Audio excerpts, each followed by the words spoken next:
All right, everybody. Everybody's been asking kind of the same questions, you know, over and over again. So I figured what I would do is try to make just this one probably won't be as long.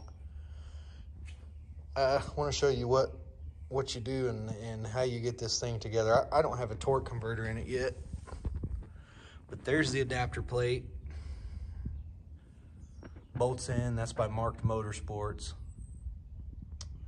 It fits J35, and I think they said it fits, some guys were telling me it fits J32s. I don't know.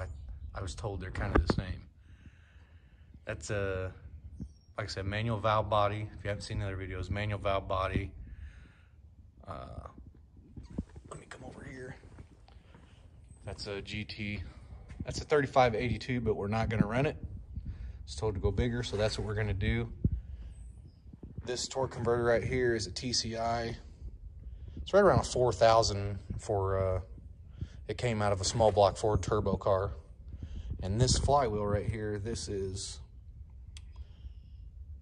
comes with the MarkedMotorsports kit. And this, let's see if I can move this. So this fits on this guy right here.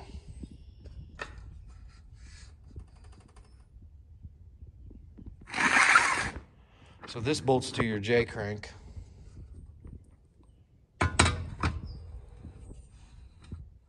This bolts to here, and then it just uses the GM. As far as I know, it just uses the GM torque converter to bolt into it. It uses a Honda starter. They tell you what year Honda starter to use. Kind of tells you where everything goes and all that jazz. But there she is. Right now we're trying to figure out how the heck we're going to cut that out and put a brace in the frame. I mean, I know we're going to cut it off kind of at an angle to that lower control arm. Cut this one off. This is completely coming out. This is coming out, and we'll just have to build another subframe up here somewhere for manual rack. Other than doing that, I really don't know how else it's going to fit with that oil pan, and with that adapter plate, it's got to run that oil pan. So that's pretty much going to have to go bye-bye. And we're actually going to cut both of these ends off right there, run it tubular. I've never done it. I've seen it done on Mustangs a lot. I know a lot of people that have worked on Mustangs that have done it, and I've seen it, but I guess I'm just going to go buy a tubing bender and some DOM pipe and start doing it myself, and probably cut this firewall out. It's got to go. It's got too much rust on it, which we planned on doing anyway. So that firewall is going to come back to right here and just be shaved that way and just completely off. That way when we put the J in it, the harness is going to go straight back through here. That's pretty much the only harness you're going to see. We're going to put the turbo over here, but after seeing some ideas, I think we're going to put it right in the center. Seen some pretty slick setups like that. Keep it nice and clean, no inner fenders.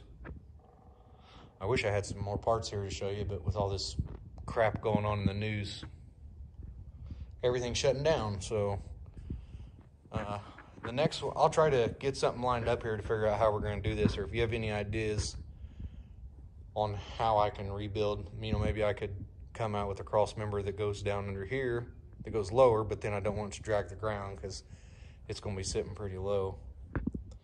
So if anybody has any ideas, feel free to let me know. But this right here is going to have to be free. All this right here is going to have to be free for that oil pan. And I'll actually build mounts that mount to these pads for the motor. The big thing is I just need the engine to set down in there, and it needs to set out to about right here. So I don't know if I need to come out with some sort of tube like this, you know, come out this way, or go down with it and around, or when I cut these straight off, build another tube to adapt it there. I mean, I've seen other cars with far less in it that are not as strong. So anyways, let me know what you think. Sorry for rambling on, but everybody liked the other video, so, and people actually watched it, so I'll make a few more.